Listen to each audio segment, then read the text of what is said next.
Back to my channel.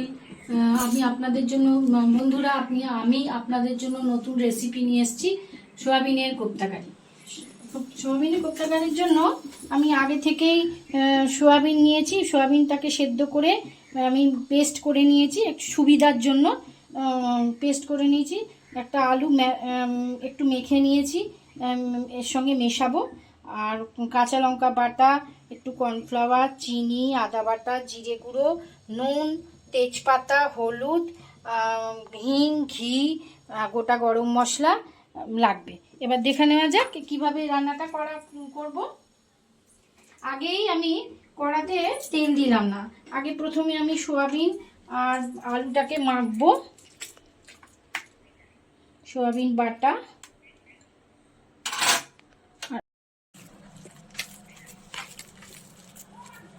এরকম করে মাখতে হবে।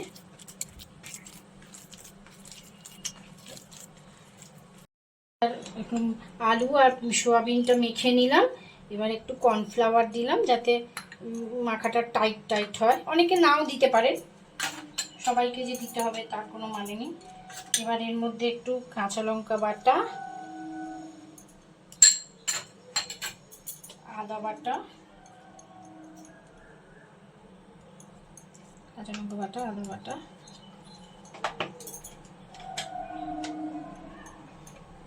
একটু নুন,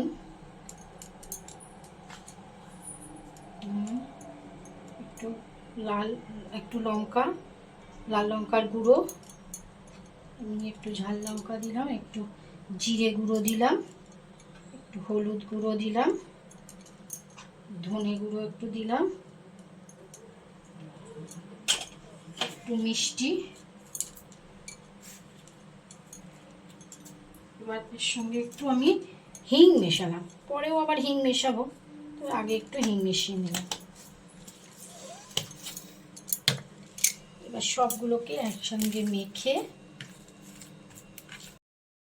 আলু দিয়ে মেখে, এবার একটু অন্য একটা থালায় একটু তেল মাখিয়ে নিলাম, থালাটাতে রাখবো নিতে যাতে সুবিধা হয়।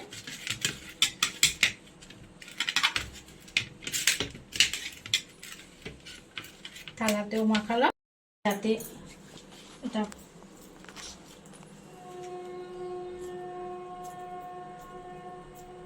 এরকম করে বড়ার মতো করে চেপে চেপে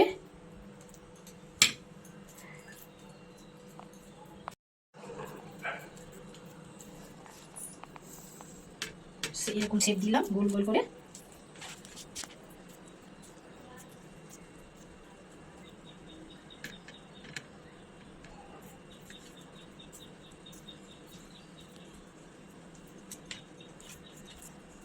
যারা নিরামিষ খান তাদের কিন্তু খুব ভালো লাগবে এটা।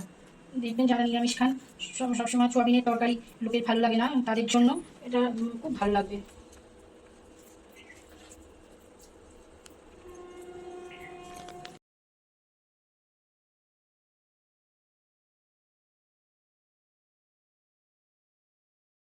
কড়াই তেলটা এবার গরম হয়ে গেছে, আমি এবার একটা একটা করে বড়া ছেড়ে দিলাম গ্যাস কমিয়ে।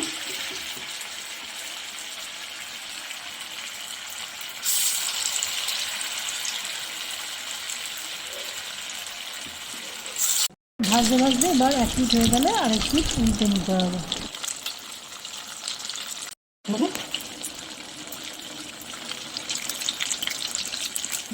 উল্টে দেবে।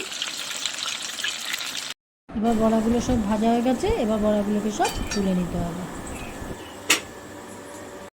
গরম হয়ে গেছে, এবার আমি গোটা জিরে দিলাম,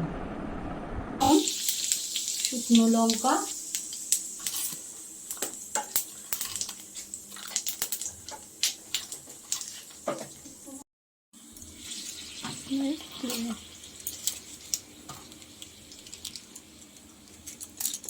অল্প করে দিলাম, একটু তেজপাতা দিলাম, গ্যাস কমিয়ে দিলাম, দারচিনি,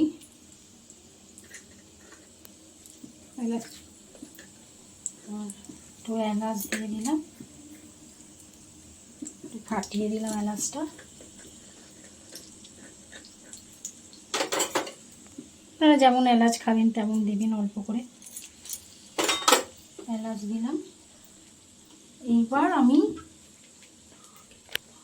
দিয়ে এবার আদা বাটা, যা আপনারা যদি কেউ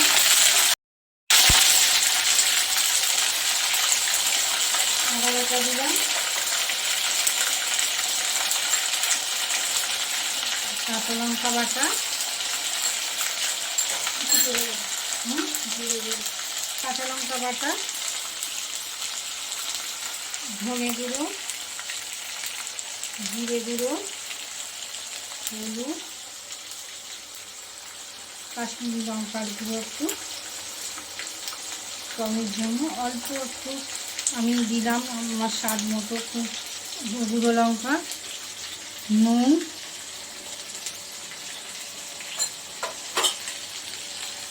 মিষ্টি, যে যেমন মিষ্টি খান তেমন মিষ্টি দেবেন। আমার বাড়িতে একটু মিষ্টি খায়, কিন্তু যারা টমেটো খান তারা টমেটো দিতে পারেন। আমার বাড়িতে টমেটোটা খাওয়া হয় না বলে তাই আমি টমেটোটা দিলাম না, কম খায় সবাই। তো আমি একটু ঘি দিলাম, অল্প একটু সামান্য, এখন পরে আবার দেবো না আবার সময়।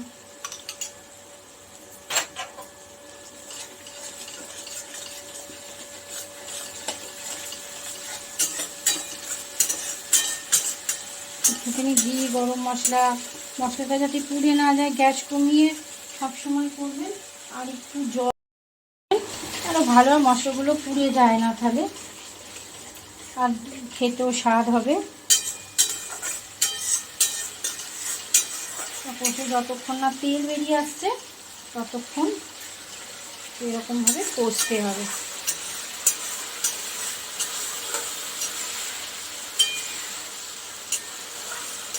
মশলাটা কষা হয়ে গেছে, এবার একটু জল ঢাললাম।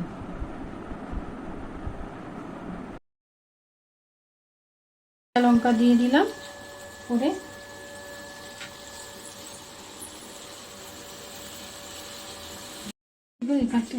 এবার একে একে আমি বড়াগুলোকে দিয়ে দিলাম।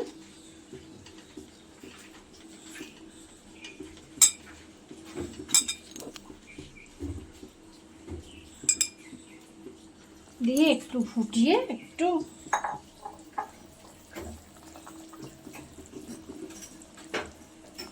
ফুটবে।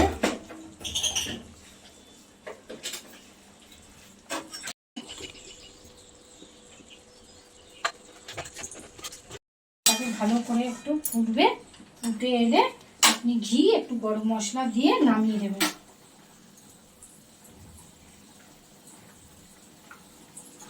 গরম মশলা গুঁড়ো দিলাম, এবার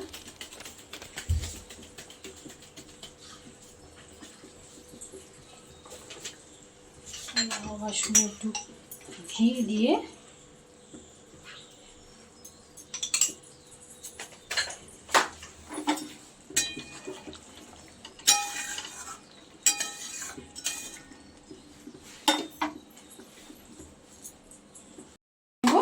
বড়াগুলো হয়ে গেছে, আর বেশিক্ষণ ফোটালাম না। যারা যেমন ঝোল খাবেন তেমনই ঝোল রাখবেন।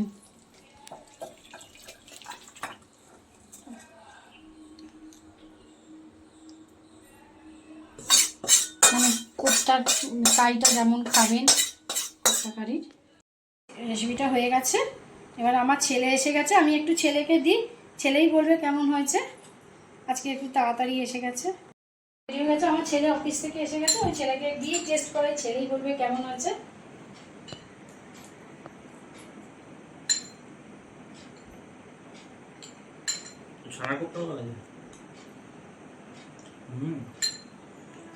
ভালো হয়েছে।